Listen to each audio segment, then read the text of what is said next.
लखनऊ में एक वार्म अक्टूबर आफ्टरनून को 47 ईयर ओल्ड प्रकाश गोमती नगर में एक न्यूली कंप्लीटेड रेजिडेंशियल कॉम्प्लेक्स की थर्ड फ्लोर बालकनी पर खड़े थे।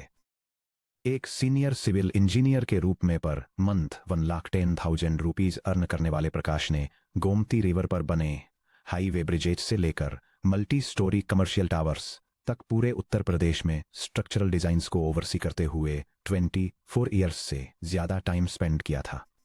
उनके नीचे एक यंग फैमिली अपनी पजेशन सेरेमनी सेलिब्रेट कर रही थी। स्वीट्स डिस्ट्रीब्यूट की जा रही थीं। एंट्रीवे पर मैरीगोल्ड गारलैंड्स लटकी हुई थीं और बच्चे फ्रेश मार्बल फ्लोरिंग पर इधर उधर दौड़ रहे थे। लेकिन प्रकाश उस सेलिब्रेशन को नहीं देख रहे थे।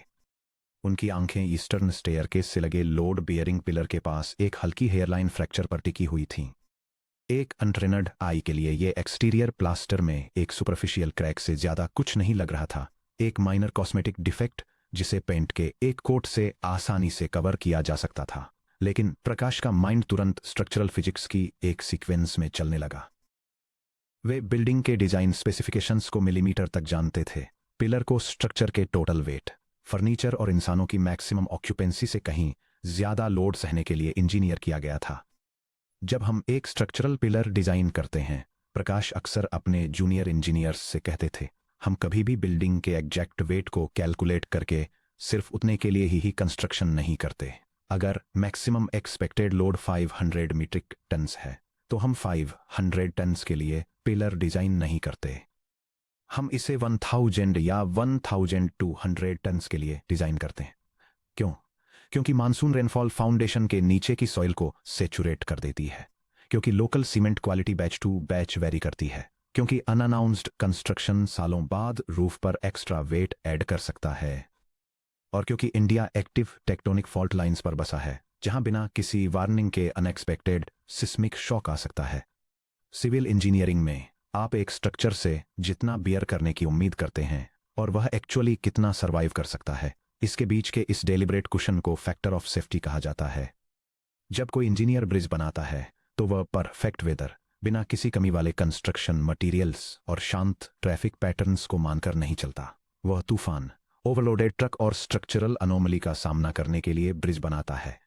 जब वॉरेन बफेट के इंटेलेक्चुअल मेंटर और फंडामेंटल सिक्योरिटी एनालिसिस के फाउंडिंग फादर बेंजामिन ग्राहम ने इक्विटी इन्वेस्टिंग के सबसे जरूरी कॉन्सेप्ट को डिफाइन करने की शुरुआत की, तो उन्होंने स्ट्रक्चरल इंजीनियरिंग के इसी सेम प्रिंसिपल को लिया और सीधे फाइनेंशियल मार्केट्स पर लागू कर दिया। ग्राहम ने इसे मार्जिन ऑफ सेफ्टी कहा और वोलेटाइल इक्विटी मार्केट्स में सही रास्ता तलाश रहे इंडियन मिडिल क्लास इन्वेस्टर के लिए यह अकेला कॉन्सेप्ट परमानेंट वेल्थ क्रिएशन और फाइनेंशियल बर्बादी के बीच की सबसे बड़ी डिवाइडिंग लाइन है। The engineering versus financial safety buffer. Structural engineering, Prakash rule, expected being load 500 tons, designed load capacity 1000 tons. Buffer protect करता है unforeseen seismic activity, subpar cement या मटेरियल बैचेस और अनप्लान्ड स्ट्रक्चरल एडिशंस से। Financial investing, Graham's rule, estimated intrinsic value 500 rupees, maximum purchase price 300 rupees. Buffer protect करता है valuation और accounting errors, economic downturn और macro shocks और unexpected industry disruptions से। Concrete को कैपिटल में बदलना, कानपुर के बैंकर की दुविधा। मार्जिन ऑफ सेफ्टी रोजमर्रा की पर्सनल फाइनेंस में कैसे काम करता है, यह समझने के लिए आइए लखनऊ में प्रकाश की कंस्ट्रक्शन साइट को छोड़ें और वेस्ट में 80 किलोमीटर दूर कानपुर चलें, जहां 39 ईयर ओल्ड शालिनी एक public sector undertaking PSU bank में डिप्टी मैनेजर के रूप में काम करती हैं। शालिनी एक रिस्पेक्टेबल इनकम कमाती हैं, अपने मंथली हाउस होल्ड बजट को पूरी प्रिसीजन के साथ मैनेज करती हैं और अपनी शामें इक्विटी प्लेटफॉर्म्स पर बिजनेस फंडामेंटल्स की स्टडी में बिताती हैं। पिछले 3 मंथ्स से वह एक mid sized Indian manufacturing company को ट्रैक कर रही हैं जो इंडस्ट्रियल वाल्व्स और पंप फिटिंग्स बनाती है। कंपनी की एनुअल रिपोर्ट्स को रिव्यू करने, उसकी रेवेन्यू ग्रोथ को कैलकुलेट करने, उसके कैश फ्लोज को असेस करने और उसकी बैलेंस शीट को एनालाइज करने के बाद शालिनी कंपनी की इंट्रिंसिक वैल्यू के एस्टिमेट पर पहुंचती हैं, यानी उसकी अर्निंग पावर के बेसिस पर प्रति शेयर बिजनेस की असली वैल्यू क्या है। उनकी कैलकुलेशन 500 रुपीज पर शेयर पर आकर टिकती है। वह अपना ट्रेडिंग टर्मिनल खोलती हैं और real time stock price check करती हैं। नेशनल स्टॉक एक्सचेंज NSE पर शेयर फिलहाल 450 रुपीज पर ट्रेड कर रहा है। स्टॉक उसकी कैलकुलेटेड वैल्यूएशन से नीचे ट्रेड कर रहा है। किसी अनट्रेंड इंसान को 10% का डिस्काउंट एक बाइंग अपॉर्चुनिटी लग सकता है। क्या शालिनी को ट्रेड एग्जीक्यूट करना चाहिए? शालिनी का valuation decision tree estimated intrinsic value 500 rupees पर शेयर है। First scenario, current price 450 rupees है 10% सेफ्टी बफर के साथ। ग्राहम का वर्डिक्ट है परचेस रिजेक्ट करें। क्वेश्चन काफी थिन है और शॉक्स के लिए हाई वल्नरेबिलिटी है। Second scenario, current price 300 rupees है 40% सेफ्टी बफर के साथ। ग्राहम का वर्डिक्ट है परचेस एग्जीक्यूट करें। एरर के लिए एम्पल रूम है और हाई रिस्क एडजस्टेड मार्जिन है। शालिनी को बेंजामिन ग्राहम का जवाब एक साफ और जोरदार नो होता। 10% का कुशन सिक्योरिटी का एक छलावा है।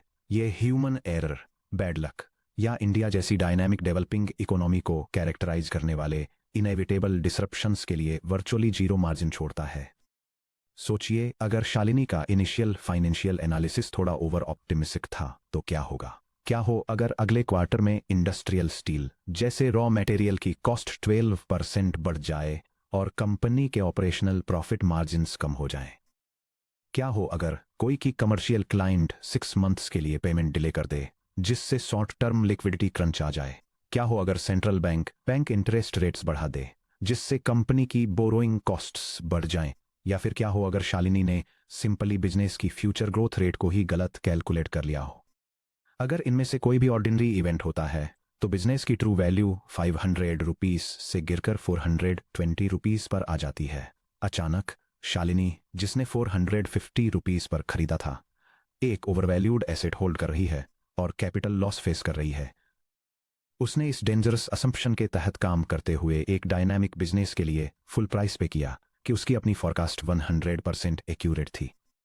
अब एक अलग सिनेरियो इमेजिन कीजिए। सपोज कीजिए कि broad market volatility, foreign institutional selling या क्वार्टरली अर्निंग्स में टेम्परेरी ड्रॉप की वजह से स्टॉक प्राइस 450 रुपीज से गिरकर 300 रुपीज पर शेयर पर आ जाता है, जबकि बिजनेस की long term intrinsic value 500 rupees पर ही अनचेंज्ड रहती है। बिजनेस टूटा नहीं है, इसकी फैक्ट्रीज अभी भी चल रही हैं, इसके क्लाइंट्स अभी भी ऑर्डर प्लेस कर रहे हैं और इसकी मैनेजमेंट कैपेबल बनी हुई है। लेकिन market short term emotional noise से ड्राइव होकर स्टॉक को उसकी अंडरलाइंग बिजनेस वैल्यू पर 40% डिस्काउंट पर ऑफर कर रहा है।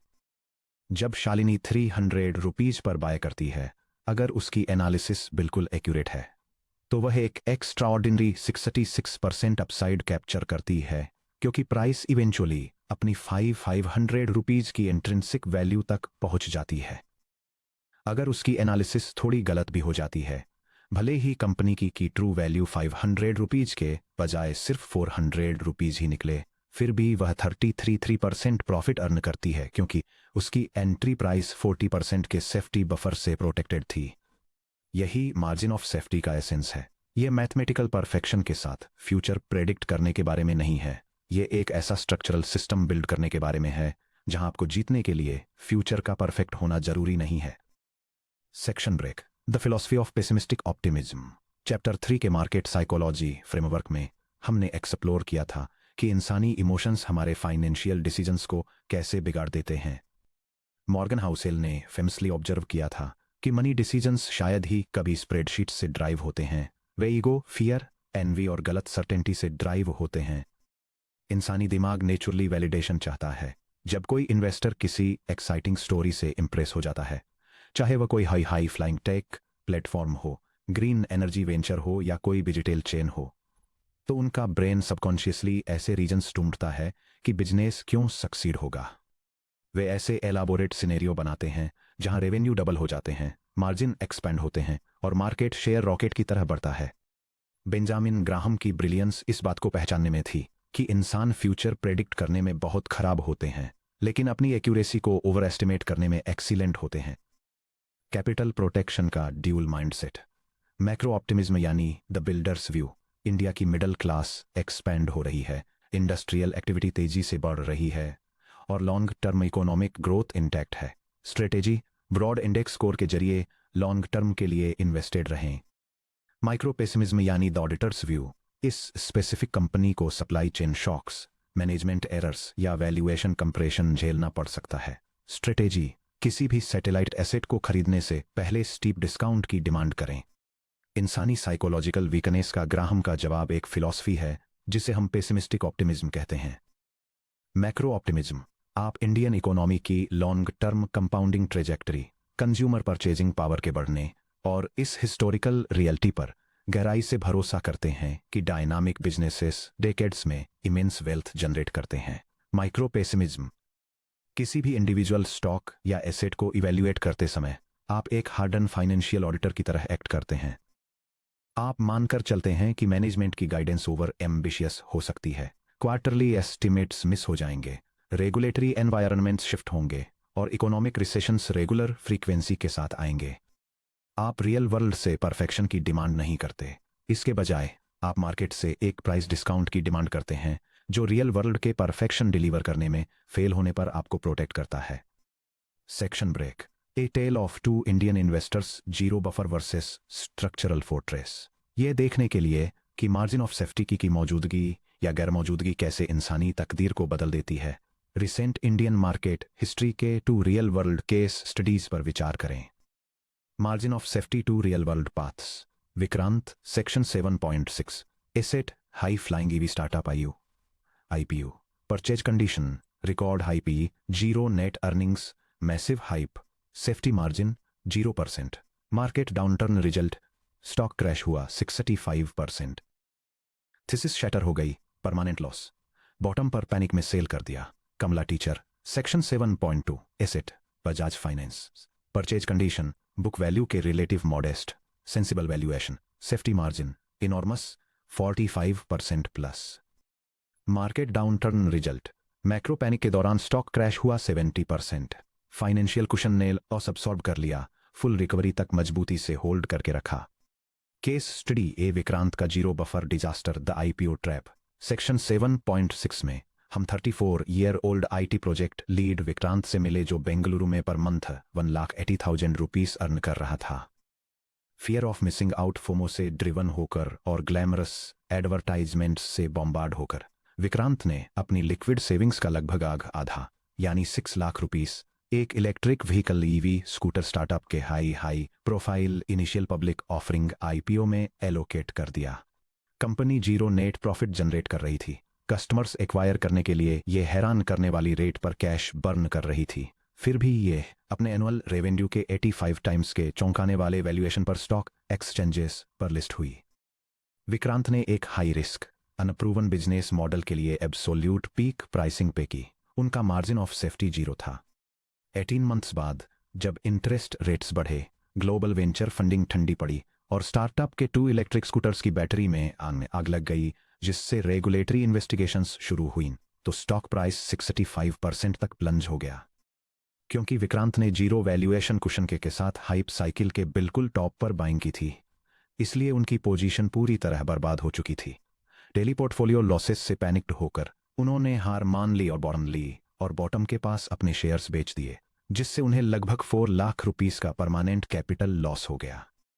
विक्रांत ने मनी इसलिए लूज नहीं की क्योंकि इलेक्ट्रिक व्हीकल्स एक बैड आइडिया हैं। उन्होंने मनी इसलिए लूज की क्योंकि उन्होंने एक ऐसी प्राइस पे की जो एक इम्परफेक्ट वर्ल्ड से एब्सोल्यूट परफेक्शन की डिमांड कर रही थी। केस स्टडी बी, कमला टीचर का स्ट्रक्चरल फोर्ट्रेस। विक्रांत के एक्सपीरियंस को कमला टीचर सेक्शन 7.2 के साथ कंट्रास्ट करें, जो धारवाड़ की एक 52 year old government school teacher हैं। जब कमला टीचर ने अपनी सेविंग्स का एक हिस्सा बजाज फाइनेंस में इन्वेस्ट करने का डिसीजन लिया, तो उन्होंने मीडिया फ्यूल्ड मार्केट क्रेज के दौरान स्टॉक नहीं खरीदा। उन्होंने एक ब्रॉड सेक्टर कंसोलिडेशन के दौरान पेशेंटली वेट किया, जब financial media analysts rural India में स्लोइंग क्रेडिट ग्रोथ की वार्निंग दे रहे थे। उन्होंने शेयर्स तब खरीदे जब कंपनी अपने 5 ईयर हिस्टोरिकल एवरेज और अपने massive return on equity ROE exceeding 20% के रिलेटिव एक modest price to earnings ratio पर ट्रेड कर रही थी। उन्होंने अपनी कंज्यूमर लैंडिंग फ्रेंचाइजी की कंजर्वेटिव इंट्रिंजिक वैल्यू के बेस पर 45% मार्जिन ऑफ सेफ्टी सिक्योर कर लिया। 3 years later sudden liquidity crisis के दौरान, जिसने non banking financial sector NBFC को हिलाकर रख दिया था, बजाज फाइनेंस का स्टॉक प्राइस 6 मंथ के पीरियड में अपने शॉर्ट टर्म हाई से लगभग 50% ड्रॉप हो गया।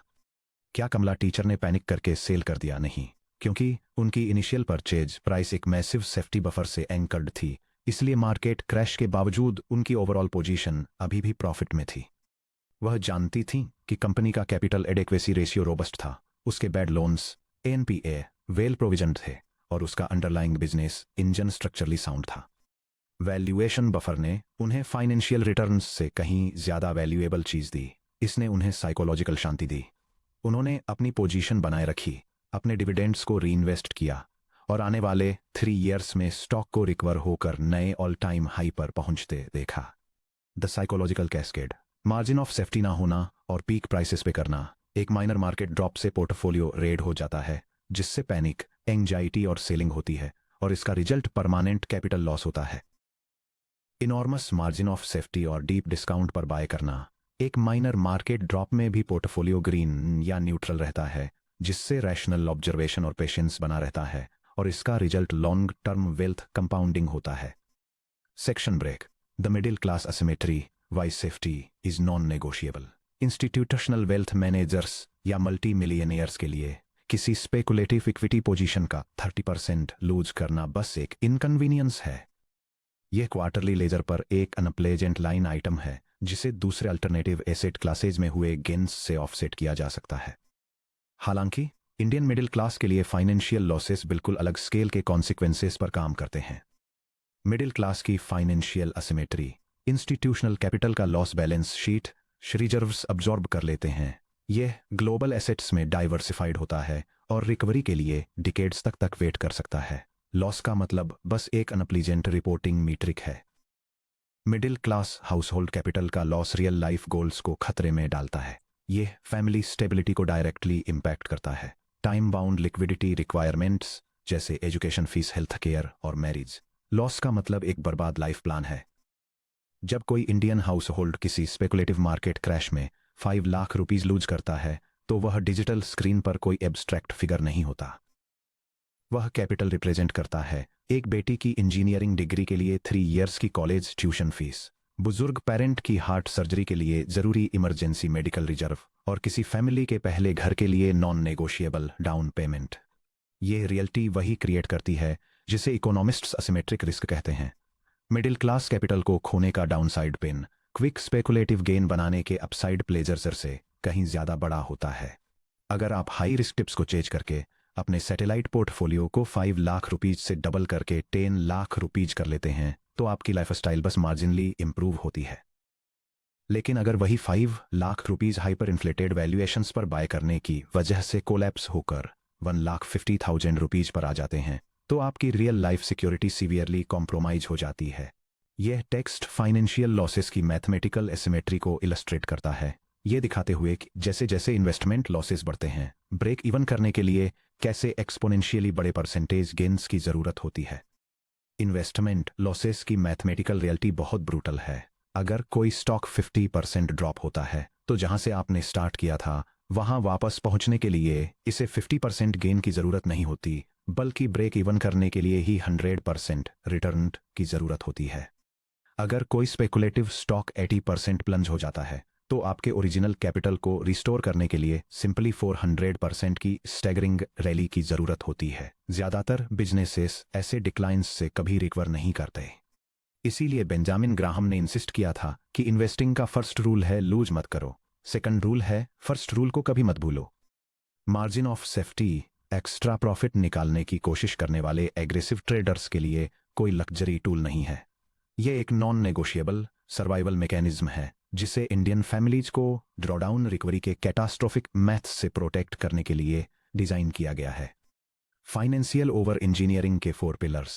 आप प्रकाश के स्ट्रक्चरल इंजीनियरिंग प्रिंसिपल्स और ग्राहम के मार्जिन ऑफ सेफ्टी को अपनी पर्सनल बैलेंस शीट पर कैसे अप्लाई करते हैं। इसके लिए फाइनेंशियल ओवर इंजीनियरिंग के 4 पिलर्स को इंप्लीमेंट करने की जरूरत होती है। फाइनेंशियल ओवर इंजीनियरिंग के 4 pillars. Pillar 1 valuation buffer never pay full price, earnings, cash flow और एसेट्स के रिलेटिव कंजर्वेटिव प्राइस की डिमांड करें। Pillar 2 balance sheet cushion debt filter, over leveraged कंपनियों से बचे debt to equity less than 0.5 का low, target रखें। Pillar 3 earnings conservatism, stress testing growth. Intrinsic value estimate करने से पहले एनालिस्ट ग्रोथ प्रोजेक्शंस को हाफ कर दें। Pillar 4 personal liquidity buffer, the house hold safety margin. Equity के बाहर लिक्विड इंस्ट्रूमेंट्स में 6 to 12 मंथ्स के लिविंग एक्सपेंसेस मेंटेन करें। 1 the valuation buffer, never pay full price. किसी इंडिविजुअल सैटेलाइट स्टॉक को तब कभी मत खरीदिए जब वह अपनी हिस्टोरिकल वैल्यूएशन रेंज के एब्सोल्यूट टॉप पर ट्रेड कर रहा हो, चाहे कॉर्पोरेट नैरेटिव कितना भी एक्स्ट्राऑर्डिनरी क्यों न लगे। अगर किसी कंपनी का पिछले 10 ईयर्स का historical price to earnings P ratio average 25 रहा है और मार्केट यूफोरिया की वजह से स्टॉक करेंटली 65 के पी पर ट्रेड कर रहा है, तो वहां जीरो मार्जिन ऑफ सेफ्टी है। अपनी हार्ड अर्नड कैपिटल कमिट करने से पहले मार्केट वोलेटिलिटी या सेक्टर कंसोलिडेशन का पेशेंटली वेट करें ताकि वैल्यूएशन वापस रीजनेबल हिस्टोरिकल लेवल्स पर आ सके। 2 the balance sheet cushion the debt filter. Civil engineering में अर्थक्वेक आने पर वीक स्ट्रक्चरल पिलर्स सबसे पहले कोलैप्स होते हैं। कॉर्पोरेट फाइनेंस में कॉर्पोरेट डेट वह स्ट्रक्चरल वीकनेस है जो इकोनॉमिक डाउनटर्न के दौरान बिजनेसेस को तबाह कर देती है। हाई डेट लोड वाली companies debt to equity ratio greater than 1.0 में zero financial margin of safety होता है। जब रेवेन्यू स्लो डाउन होते हैं तो उनके इंटरेस्ट ऑब्लिगेशंस फिक्स्ड रहते हैं। वे इक्विटी डाइल्यूट करने की एसेट्स बेचने या पूरी तरह डिफॉल्ट करने पर मजबूर हो जाते हैं। उन कंपनियों को प्रायोरिटी दे जिन पर जीरो या लो नेट डेट हो, डेट टू इक्विटी 0.5 से कम हो। एक कैश रिच बैलेंस शीट एक इंटरनल सेफ्टी मार्जिन देती है जो बिजनेस को इकोनॉमिक रिसेशन से बचाती है, कॉम्पिटिटर्स के स्ट्रगल करने के दौरान रिसर्च में इन्वेस्ट करने का मौका देती है और किसी भी क्राइसिस से और भी स्ट्रांग होकर निकलने में मदद करती है। Earnings conservatism, stress testing growth. किसी कंपनी की फ्यूचर ग्रोथ को इवैल्यूएट करते समय अपने फाइनेंशियल प्लान्स को कभी भी टॉप टीयर एनालिस्ट प्रोजेक्शंस के हिसाब से न बनाएं। अगर वॉल स्ट्रीट या दलाल स्ट्रीट की रिसर्च रिपोर्ट्स ये प्रोजेक्ट करती हैं कि कंपनी अगले 5 ईयर्स के लिए एनुअली 20-25% की रेट से अपने नेट प्रॉफिट्स ग्रो करेगी, तो उस एस्टीमेट को आधा करके अपनी थीसिस को स्ट्रेस टेस्ट करें। खुद से पूछें, अगर यह बिजनेस 25% की जगह सिर्फ 12% से ग्रो करता है तो क्या करंट प्राइस पर यह स्टॉक अभी भी एक एक्सेप्टेबल इन्वेस्टमेंट है? अगर जवाब हाँ है तो आपने अपने एनालिटिकल फ्रेमवर्क में मार्जिन ऑफ सेफ्टी बिल्ड कर लिया है। अगर जवाब ना है तो आप एक ऐसे स्ट्रक्चरल ब्रिज पर चल रहे हैं जो ग्रोथ थोड़ी सी भी स्लो होते ही ढह जाएगा। 4 the house hold safety margin, personal liquidity buffer. Margin of safety आपके पर्सनल कैश फ्लो भी उतना ही अप्लाई होता है जितना कि आपके स्टॉक पोर्टफोलियो पर। इक्विटी मार्केट में कभी भी वह पैसा इन्वेस्ट न करें जिसकी आपको अगले 3 to 5 ईयर्स में लिविंग एक्सपेंसेस, मेडिकल नीड्स या शॉर्ट टर्म फैमिली ऑब्लिगेशंस के लिए जरूरत पड़ने वाली हो। अगर आपको किसी अनएक्सपेक्टेड होम रिपेयर या मेडिकल बिल के लिए कैश की जरूरत के कारण ब्रॉड मार्केट क्रैश के दौरान अपने स्टॉक्स बेचने के लिए मजबूर होना पड़ता है, तो आप अपनी लॉन्ग टर्म कंपाउंडिंग जर्नी को बर्बाद कर देते हैं। अपने इक्विटी पोर्टफोलियो से बिल्कुल अलग लिक्विड बैंक फिक्स्ड डिपॉजिट्स या हाई क्वालिटी लिक्विड फंड्स में 6 to 12 मंथ्स के monthly house hold expenses maintain करें। यह पर्सनल लिक्विडिटी बफर वह स्ट्रक्चरल फाउंडेशन है जो आपको शांत, रैशनल और इन्वेस्टेड रहने में मदद करता है जब इक्विटी मार्केट 30 या 40% गिर जाता है। सेक्शन ब्रेक, स्ट्रक्चरल इंटीग्रिटी से मार्केट टेम्परामेंट तक। जब प्रकाश लखनऊ के उस गोमती नगर अपार्टमेंट कॉम्प्लेक्स की बालकनी से नीचे उतरे तो उन्होंने अपने साइट इंस्पेक्शन क्लिपबोर्ड पर एक नोट बनाया। उन्होंने बायर्स को पोजीशन सौंपने से पहले कॉन्ट्रैक्टर को लोड बेयरिंग पिलर के आसपास के सपोर्टिंग बीम्स को मजबूत करने का ऑर्डर दिया। एक आम देखने वाले के लिए यह एक अननेसेसरी देरी और एक्स्ट्रा खर्चा था, लेकिन एक ऐसे इंजीनियर के लिए जो रियल वर्ल्ड फोर्सेस के अनप्रेडिक्टेबल नेचर को समझता था, वह रीइंफोर्समेंट एक ऐसे स्ट्रक्चर के बीच का फर्क था जो 5 ईयर्स तक टिकता है और एक ऐसा जो 1 सेंचुरी तक मजबूती से खड़ा रहता है। एक मिडिल क्लास इंडियन के रूप में इन्वेस्ट करने के लिए भी बिल्कुल इसी स्ट्रक्चरल माइंडसेट की जरूरत होती है। आपको दलाल स्ट्रीट में रियल वेल्थ बनाने के लिए वॉल स्ट्रीट का मैथ विजार्ड या हाई फ्रीक्वेंसी ट्रेडिंग एल्गोरिदम बनने की जरूरत नहीं है, लेकिन आपके पास अपनी लिमिट्स को स्वीकार करने की समझ, सही परचेस प्राइस की मांग करने का पेशेंस और अपने हर फाइनेंशियल डिसीजन में एक अनशेकेबल सेफ्टी कुशन बनाने का डिसिप्लिन होना जरूरी है। हालांकि स्ट्रक्चरल इंटीग्रिटी को मापना और वैल्यूएशन सेफ्टी कैलकुलेट करना सीखना फाइनेंशियल सर्वाइवल का सिर्फ फर्स्ट स्टेप है। इन्वेस्टिंग की डिफेंसिव आर्ट में मास्टर बनने के लिए आपको उस इरेटिक, इमोशनल और अक्सर इरेशनल एंटिटी को भी समझना होगा जो हर सुबह जब आप अपना स्मार्टफोन ऐप खोलते हैं तो आपको स्टॉक प्राइसेस कोट करती है। बेंजामिन ग्राहम ने इन्वेस्टर्स को सिर्फ इंट्रिंसिक वैल्यूज कैलकुलेट करना और फाइनेंशियल बैलेंस शीट्स को इवेल्युएट करना ही नहीं सिखाया। उन्होंने पूरे स्टॉक मार्केट को एक ऐसे सन की मैनिक डिप्रेसिव बिजनेस पार्टनर के रूप में पर्सनिफाई किया जो हर सिंगल डे आपके ऑफिस आता है और अपने वाइल्ड अनप्रेडिक्टेबल मूड स्विंग्स के बेसिस पर प्राइसेस चिल्लाता है। जैसे ही हम नेक्स्ट सेक्शन की ओर बढ़ते हैं, हम इस फेमस कैरेक्टर से मिलेंगे और सीखेंगे कि लास्टिंग जनरेशनल वेल्थ बनाने के लिए उसकी इमोशनल इंस्टेबिलिटी का फायदा कैसे उठाया जाए।